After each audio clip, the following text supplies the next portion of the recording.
pensamentos do homem, longe da presença de Deus, a tendência é falir, a tendência é não dar certo, a tendência é acabar-se, é ruir, é desmoronar. E dentro desse título eu quero declarar que todas as coisas que intentarmos para fazermos, todas as coisas que colocarmos as mãos para fazermos na terra, sem a presença de Deus, sem a presença do Espírito Santo, sem a presença da graça do Senhor Jesus, não irá romper, não irá avante. Foi o próprio Cristo que no seu ministério terreno, ele olha para a sua igreja, ele olha para o seu povo e declara uma frase que todos nós conhecemos. O Cristo já havia dito: sem mim nada podereis fazer. Sem a presença do Senhor, sem o aval do Senhor Jesus, sem o carimbo do sangue do Senhor em nossos projetos, em nossos sonhos, em nossos intentos, a tendência é não dar certo, a tendência é ruir, a tendência é ir água abaixo, como conhecemos um adágio muito popular em nossos dias.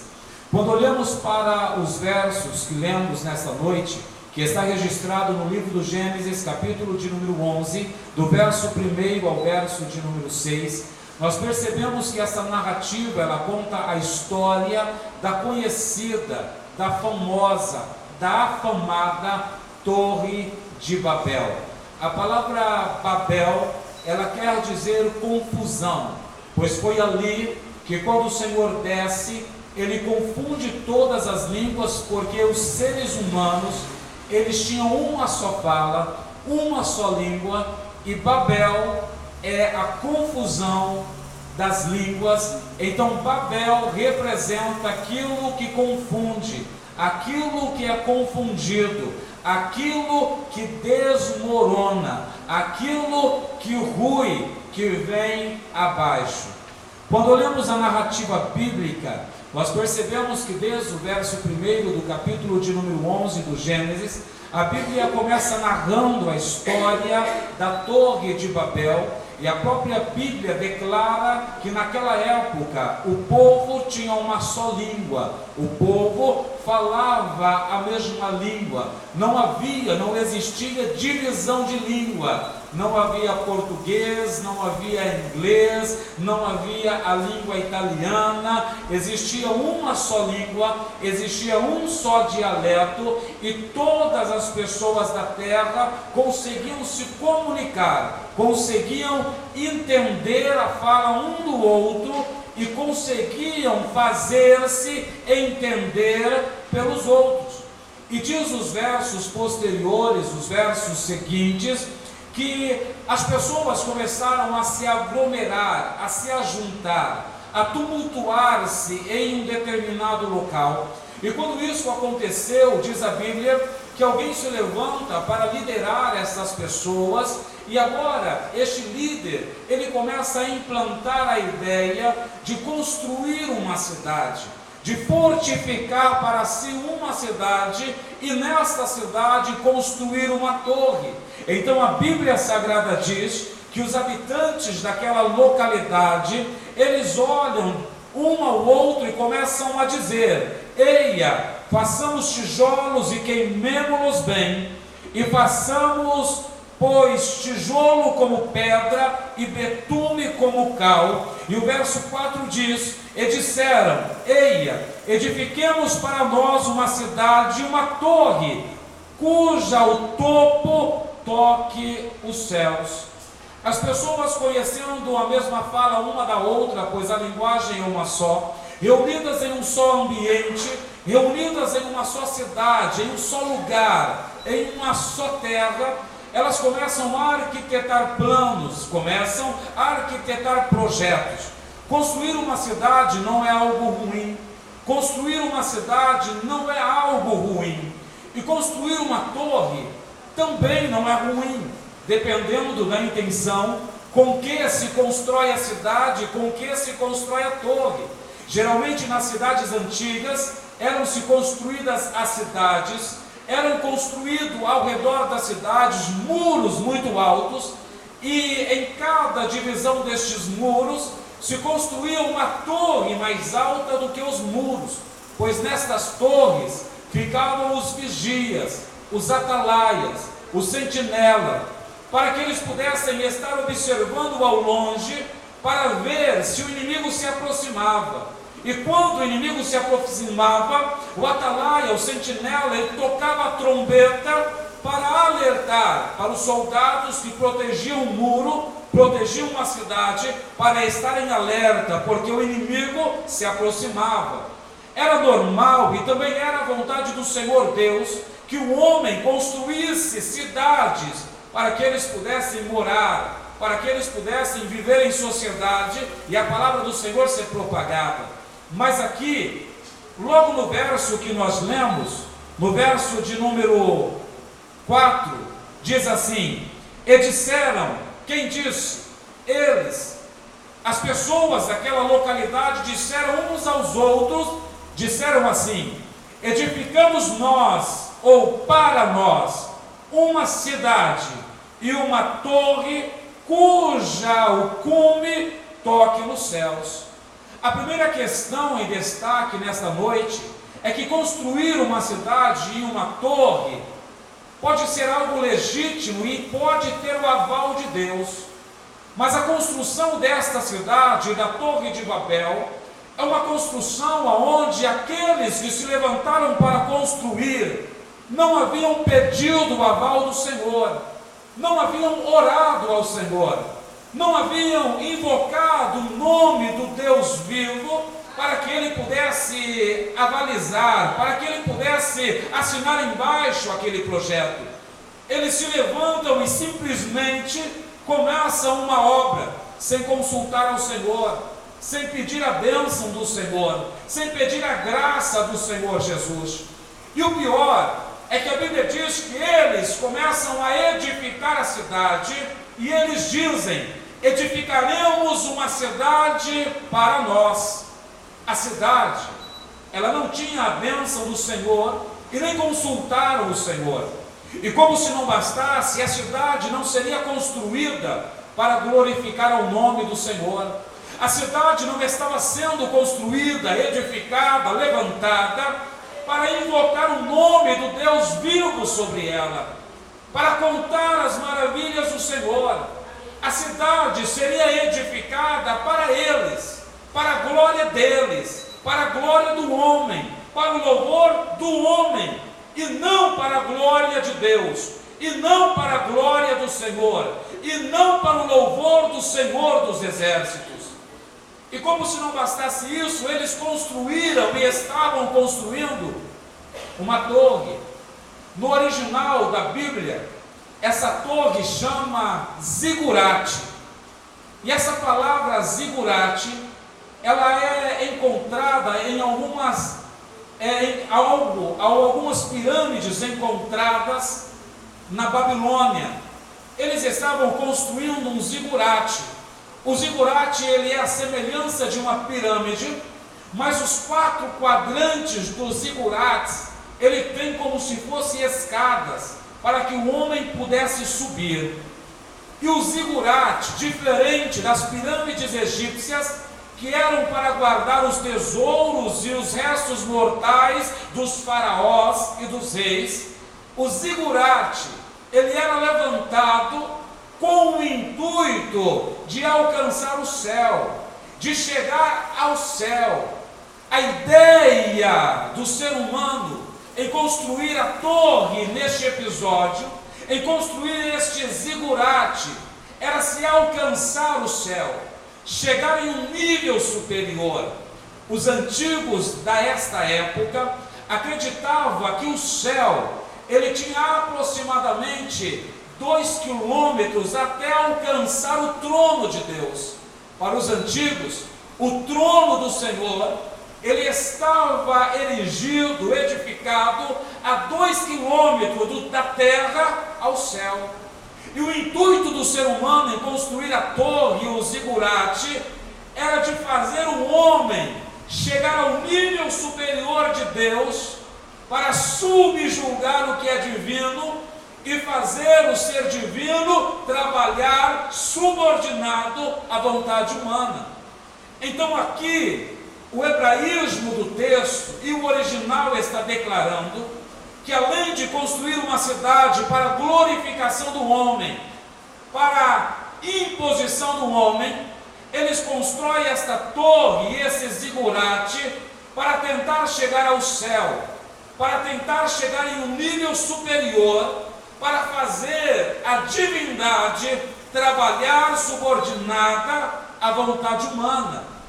E o interessante é que o zigurate é semelhante a uma pirâmide egípcia, porém, ele não termina em um bico, ele termina em um lugar amplo, porque lá em cima se levantavam altares a Deus e os demônios, e se faziam rituais de adoração a todos os deuses conhecidos da terra.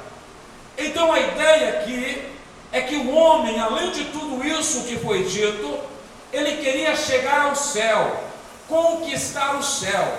A prepotência e a arrogância do homem pré-dilúvio ainda era conquistar a terra, subjugar a terra e conquistar e subjugar o céu. Então ele diz: vamos construir, vamos levantar uma cidade, vamos fortificá-la, vamos construir um zigurate, vamos construir uma torre, até que o topo dela chegue ao céu, chegue ao trono de Deus. E quando chegarmos lá, nós faremos o próprio Deus trabalhar ao nosso favor e fazer a nossa vontade. Vamos conquistar a terra e vamos subjugar o céu.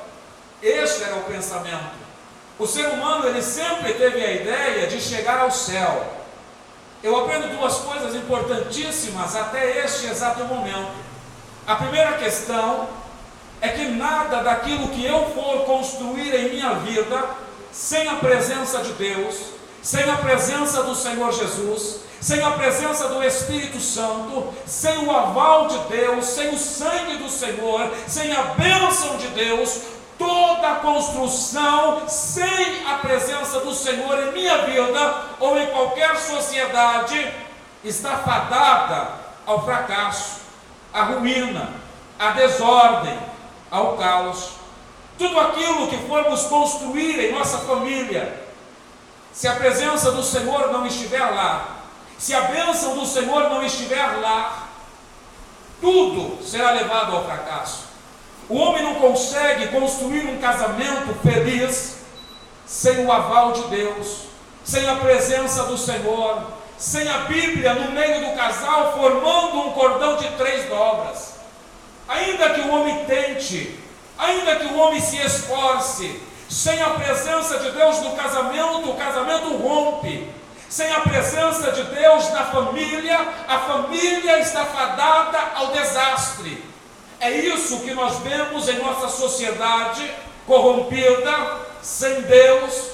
Mas mesmo assim, o homem lá fora, sem Deus, ele procura construir um casamento feliz. Até procura, mas não consegue.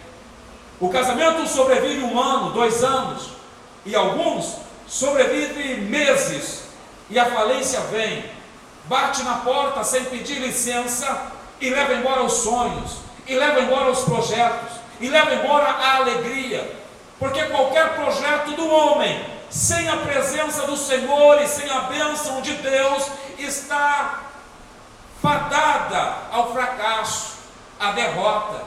É por isso que em tudo aquilo, em nossa vida, em nosso lar, em nossa sociedade, que nós nos levantarmos para construirmos ou para reconstruir, a primeira coisa a ser feita não é começar a obra. A primeira coisa a ser feita é invocar o Deus da obra, é invocar o Senhor que confirma os planos e propósitos do coração do homem.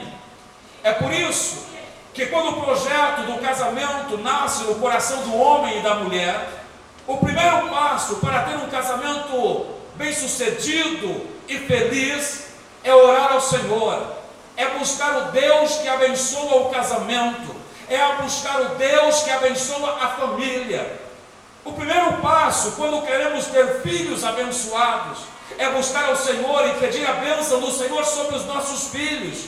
O primeiro passo em qualquer empreendimento, em qualquer construção que formos fazer em nossa vida, o primeiro passo é buscar a bênção do Senhor Jesus sobre os nossos projetos. É buscar o sinal verde do Senhor. É buscar Deus falando: pode ir, filho, que eu sou contigo. Pode ir, minha filha, que eu sou contigo. Porque se Deus for conosco, quem será contra nós? Se Deus estiver em nosso casamento não se desfará. Porque aquilo que Deus ajunta, e aquilo que nós criamos uma aliança, como cordão de 3 dobras, com Deus, com a Trindade, não se rompe, não se quebra. Pode se levantar pombagira, tranca-rua, pode se levantar todos os demônios do inferno, que não intentará acusação contra os escolhidos do Senhor. Não vai. Todos os projetos longe da presença do Senhor, ele vai falir. Ele vai fracassar. Qualquer empresa longe da vontade do Senhor andará em dificuldades. Mas todo empreendimento, tudo aquilo que você for fazer, se tiver a marca do sangue do Senhor Jesus, meu irmão, se tiver a marca do sangue do Senhor Jesus, minha irmã, é certo que vai vir a luta, é certo que vai vir a tempestade, mas a sua casa não vai cair, a sua empresa não vai falir, o seu casamento não vai ser destruído, a sua família não vai ser abatida, porque o dono da família está lá. Aquele que edifica a obra chama-se Jesus de Nazaré. Se ele estiver no seu projeto, vá em frente, porque o seu projeto, ele será um grande sucesso para a glória do nome de Jesus. O homem tentou construir uma cidade sem a bênção e sem o aval do Senhor. A segunda questão que eu destaco aqui é que o homem, ele começou a tentar chegar ao céu sem a presença de Jesus. A primeira coisa é que eu não posso construir, eu não posso edificar, eu não posso restaurar, eu não posso começar nada sem a presença de Jesus e sem a marca do sangue me autorizando e me capacitando para o empreendimento. A segunda questão é que o homem, por mais que se esforce, por mais que lute, por mais que tente, ele não chegará ao céu pelos seus próprios esforços.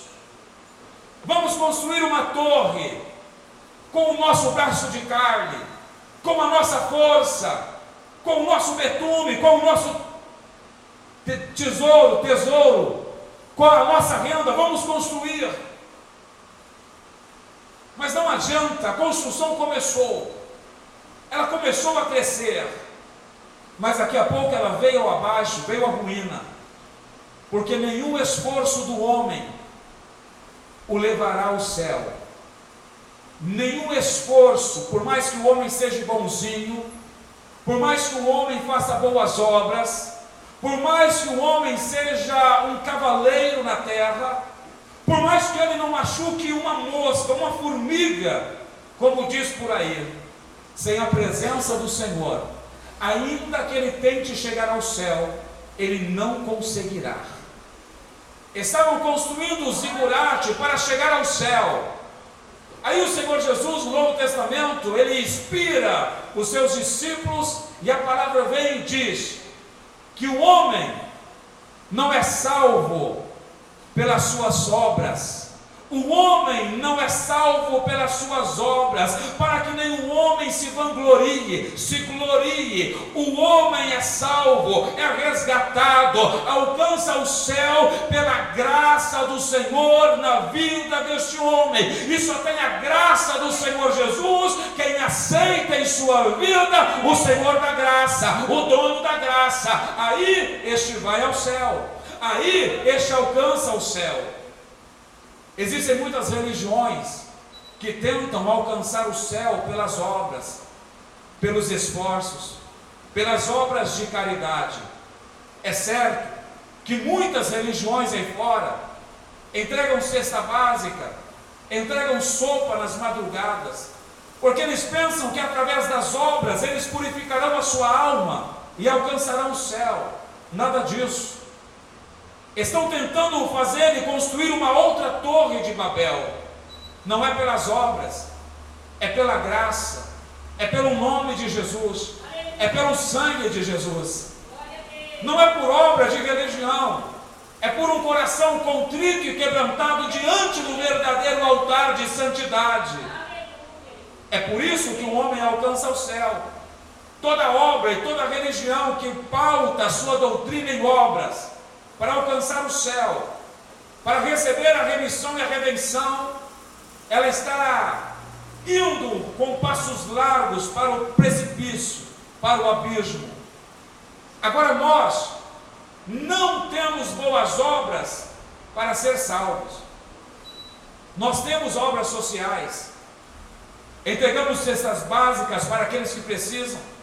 Quantas vezes vamos às ruas evangelizar e levar também o pão? Mas nós não fazemos boas obras para sermos salvos. Nós somos salvos, e porque nós somos salvos, nós temos boas obras para glorificar aquele que já nos salvou, em nome de Jesus.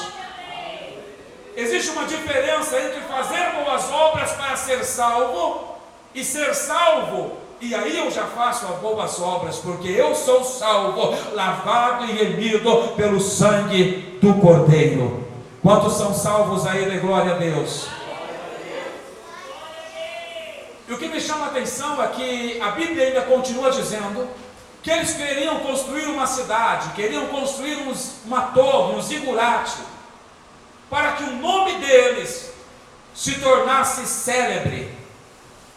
Vamos construir uma torre, vamos alcançar o céu, uma cidade fortificada, para que o nosso nome venha a ser grande na terra, para que o nosso nome seja temido entre as outras nações, para que o nosso nome, ou a menção do nosso nome, todo joelho se estremeça.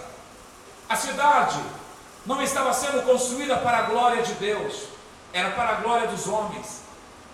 A cidade ou a torre não era para invocar o Deus Altíssimo, era para tentar chegar ao céu e subjugar o céu.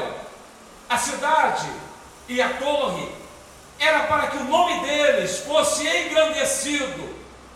E aí eu entro em choque com aquilo que o Batista ele havia dito quando Deus o levanta para batizar.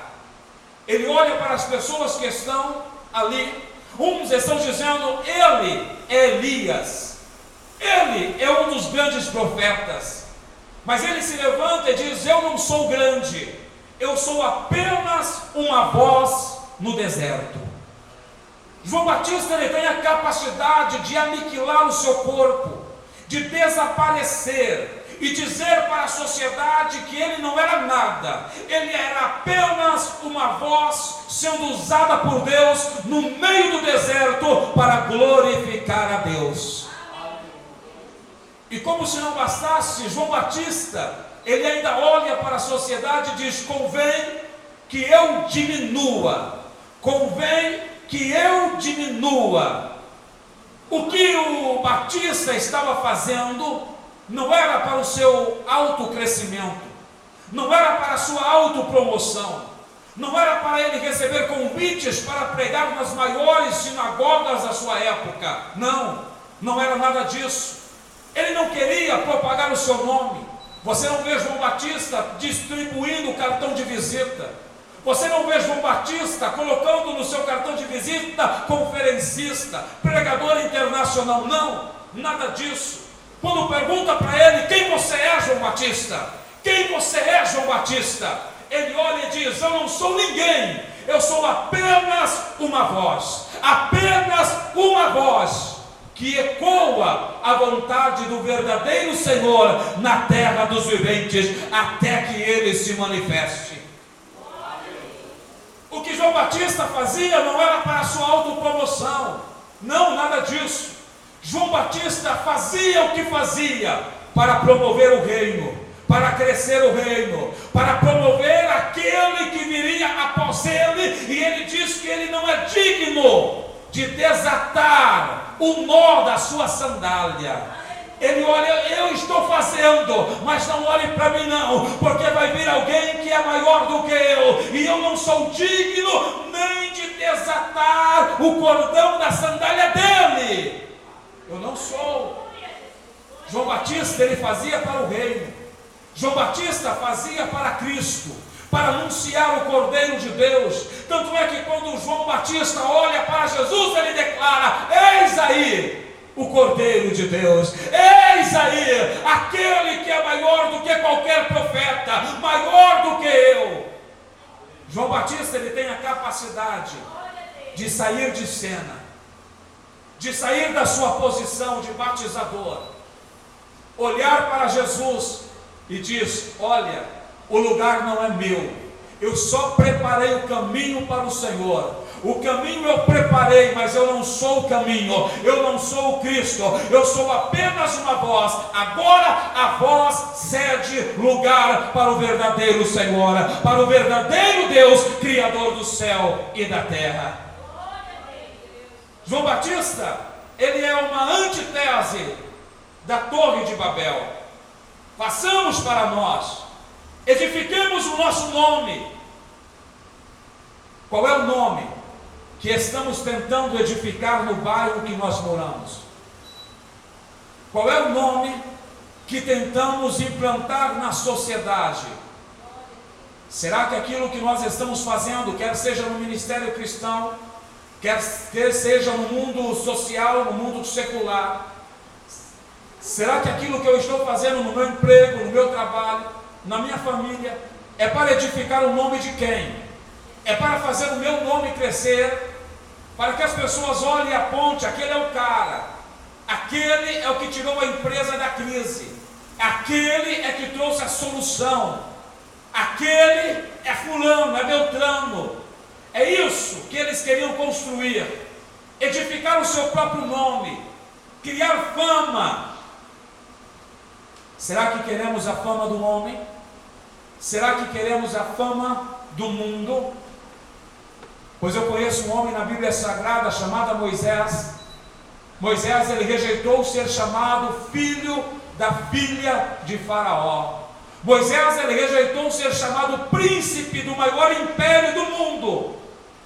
Não era uma Uberlândia da vida, não era uma São Paulo da vida, era o maior império que o mundo já havia conhecido naquela época. Era o Egito, cheio de ouro, de prata. A ciência do Egito, ainda que muitos tentam descobrir até hoje, não conseguiram descobrir. Morreu com eles. Moisés estava no maior império conhecido, mas a Bíblia diz que ele larga o ouro, ele larga a prata, ele larga a fama do Egito e ele escolhe, ele usa o seu livre-arbítrio e escolhe sofrer. Mas não é sofrer por qualquer motivo, porque se eu sofro por algo errado que eu fiz, não tem glória nenhuma nisso. Se eu estou sofrendo porque eu tomei uma decisão errada e estou colhendo as consequências, não há glória nenhuma nisso, não há vantagem nenhuma nisso. Se eu estou sofrendo porque eu caluniei alguém e a consequência veio sobre a minha vida, não há vantagem nenhuma nisso. Moisés, ele escolhe sofrer. A glória não está no sofrimento, a glória está na causa do sofrimento de Moisés, porque Moisés, ele escolhe sofrer com o povo de Deus, ele escolhe ir para o deserto com o povo de Deus. O homem que tinha do bom e do melhor, agora escolhe ir para o deserto, sofrer, ser humilhado, ser maltratado com o povo de Deus. Mas a Bíblia diz que a glória do Egito passou. Me fale o nome do faraó que estava no trono quando Moisés estava lá. Me mostre hoje a glória do Egito. A fama do Egito passou.